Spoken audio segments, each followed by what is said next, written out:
I'm from the Ahashimin Nation, Wanenu Band Mission Indians. Our ancestral territory is in what's now known as Orange County.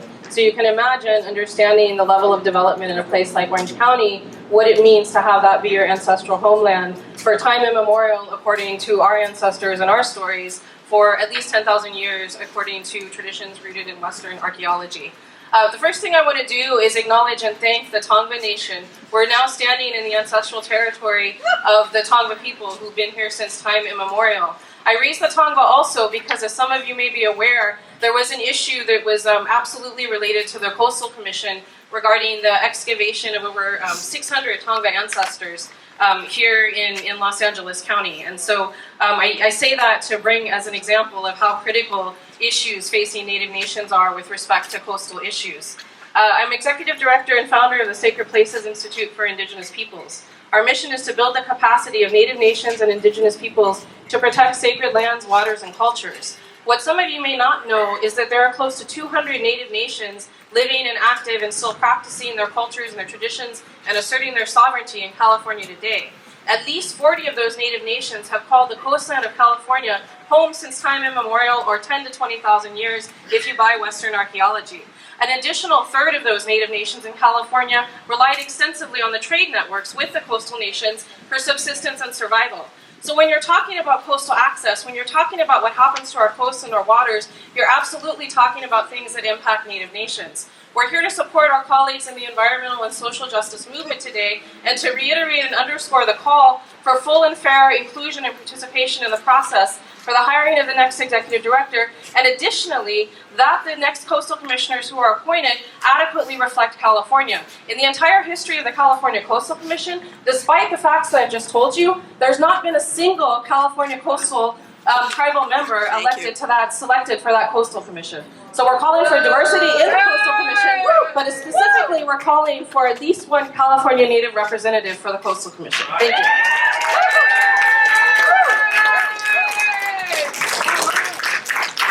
Kenny from the Sierra Club. Good morning, everyone. Kenny Aaliyah, joined today by Arliss Reynolds and Dave Grubb. And after a very trying hearing last month, I have scripted myself so that I stay in line with kind comments. So, explore, enjoy, and protect the planet. This is what the Sierra Club is all about, both recreation and conservation. And this is why upholding the Coastal Act is so important to our more than 2 million members and supporters. That, as John Muir would say, quote, need beauty as well as bread, places to play in and pray in, where nature may heal and give strength to body and soul alike. The Sierra Club has been instrumental in protecting millions of acres of wilderness, helping pass the Clean Air Act, Clean Water Act, Coastal Act, and Endangered Species Act, and hosts over 20,000 local and international outings each year. We are also committed to working with underserved communities through inspiring connections outdoors. Our 52 volunteer-run inner-city outings groups nationwide conduct more than 900 outings for approximately 14,000 participants each year. By introducing participants to the transformative power of nature, inner-city outings serves a key function within the Sierra Club and supports John Muir's assertion that people who experience wilderness firsthand are much more likely to preserve it for future generations. And that's one of the big reasons we are here today, our future generations. What our members witnessed last month in Morrow Bay must not be the new way the Coastal Commission does business, as it will not allow for protection and preservation of our finite natural resources for future generations. We cannot unravel the Coastal Act, and we cannot have a new executive director that is hired only to serve the needs of the wealthy and the development community. We need, want, and deserve total transparency, and we want to be included in the decision-making process for the new executive director, along with our brothers and sisters that have joined us here today. Thank you.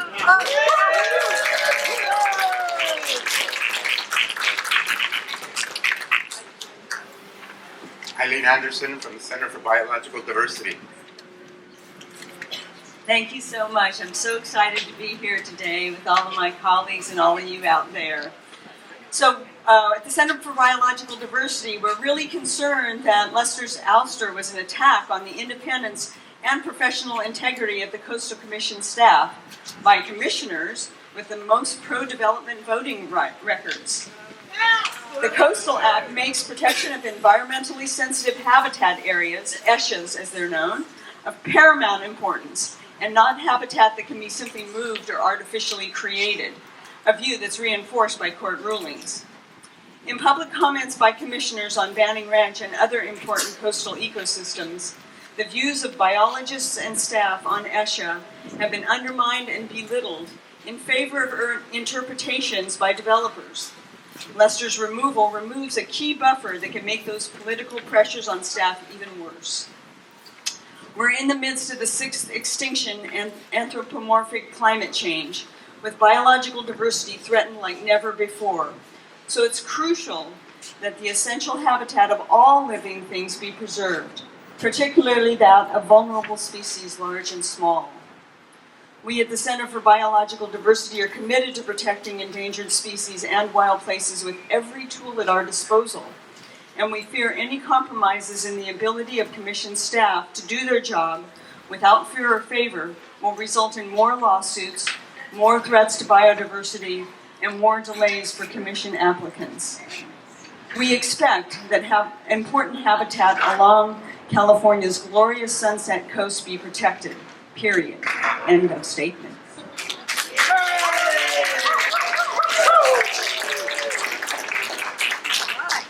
Linda Lux, a Venice resident from down the coast. Hi, my name is Linda Lux. I'm a former president of the Venice Neighborhood Council and the president of the LA County Beach Advisory Commission. I've lived in Venice since 1970 and have been an activist at the Coastal Commission since its inception. And I'm here to tell you today that as goes Venice, so goes the coast. That Venice is an endangered species. I have a lot of Venice people that are here today, and I'm flanked by Lilia Ponce, who's a longtime Venice activist, and Kendra Moore, who's an original Venice family member. So I'm here from Venice who have counted on the Coastal Commission until now as our court of last resort. Not any longer. Not after Charles Lester was silenced for reminding commissioners that Venice is meant to be protected as a unique coastal resource. And to cover their tracks, these hypocrites have the nerve to take our issues of diversity, public access, and social justice to try to take our eyes off their machinations. Shame on them. They're the ones that voted down public access at Broad Beach, the wealthiest beach almost on the coast. It's a huge breach of our public trust. If we play along and we pretend that what they did last month was not a coup, and business as usual, we're simply telling them that the coast is clear, theirs for the taking. We need to raise some help.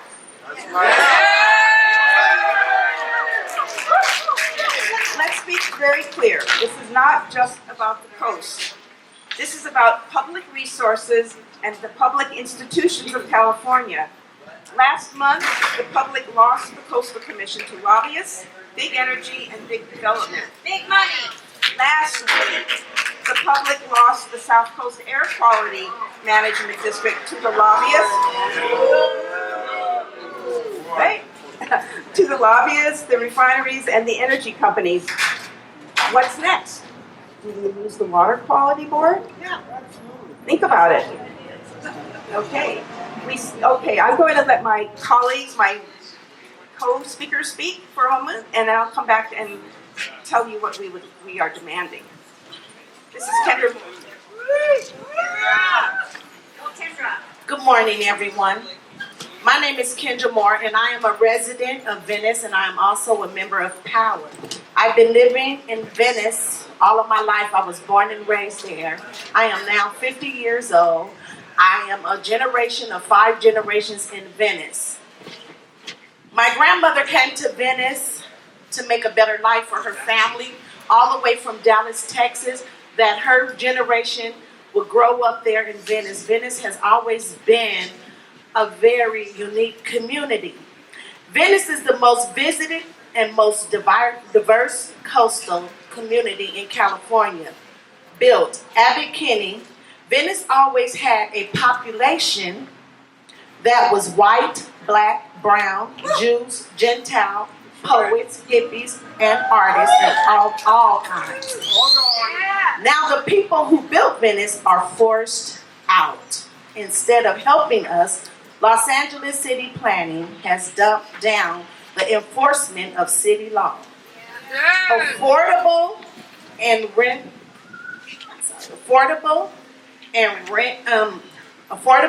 Los Angeles City Planning has dumped down the enforcement of the city law. Affordable and rent stabilized units disappear from Venice at a rapid pace and never to be replaced. Never.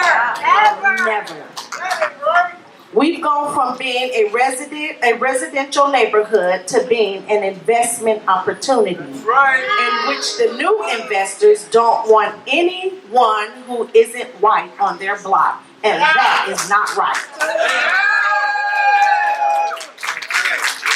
Our court of the last resort has been the Coastal Commission, because of the Coastal Act, says that the culture and the ethnic diversity of coastal community must be preserved. That's right.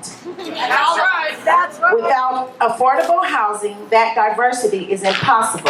But instead of protection, lobbyists, lawyers, and consultants now control the Coastal Commission. We're gonna take it back. That's not right.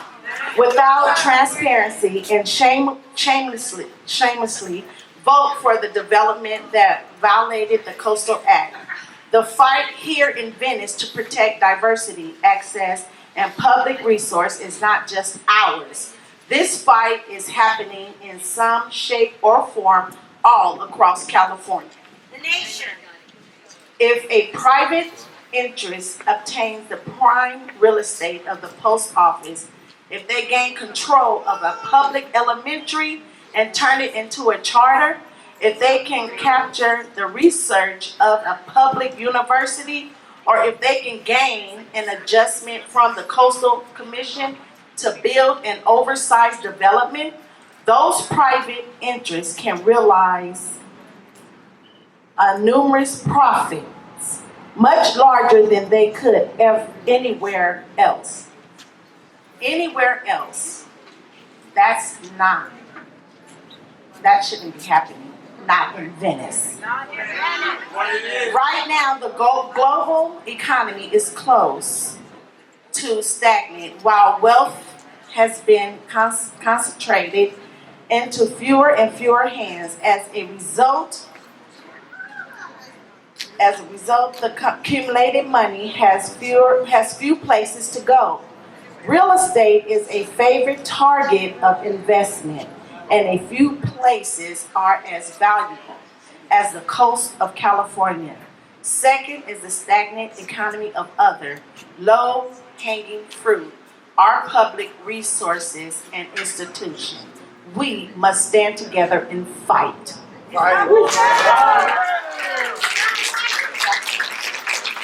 Lydia Ponce here, a Venice resident. Local and regional state government and agencies are under enormous pressure from special interests, no doubt. By firing Coastal Commission Executive Director, a man who spoke truth to power was silenced. It clears the way for the Commission to ignore inconvenient portions of the law and make backroom deals to subvert existing law and privatize public resources. We stand together to say no. Enforce the laws that protect the public from being preyed upon by big special interests. That is our challenge. Together, united. We demand that the state legislator open an ethics investigation of the Coastal Commission that includes the firing of Dr. Lester. We demand that new standards for transparency established for the Coastal Commission appointments, lobbyists, lawyers, and consultants for energy companies, developers, and desalination companies. Anyone with business before the Commission should no longer be able to appoint commissioners. It should be the people the public choosing the commissioners. The actions of the Coastal Commission in Morrow Bay pauperize the treasured tenets of the Coastal Act. The responsibility of the Coastal Commission is to protect our coast and marine resources, our marine relatives. Instead of anti-regulatory interests are taking over the Coastal Commission and other state, district, and local agencies one by one. We cannot afford to stand haplessly or hopelessly or helplessly. We stand together, united, empowered. Look around you. We are connected. Look around you. We're not just neighbors, we're Californians. We invite the world to come visit us. Spend your money, but you gotta go back where you came from because we live here. We're permanent residents here. Thank you.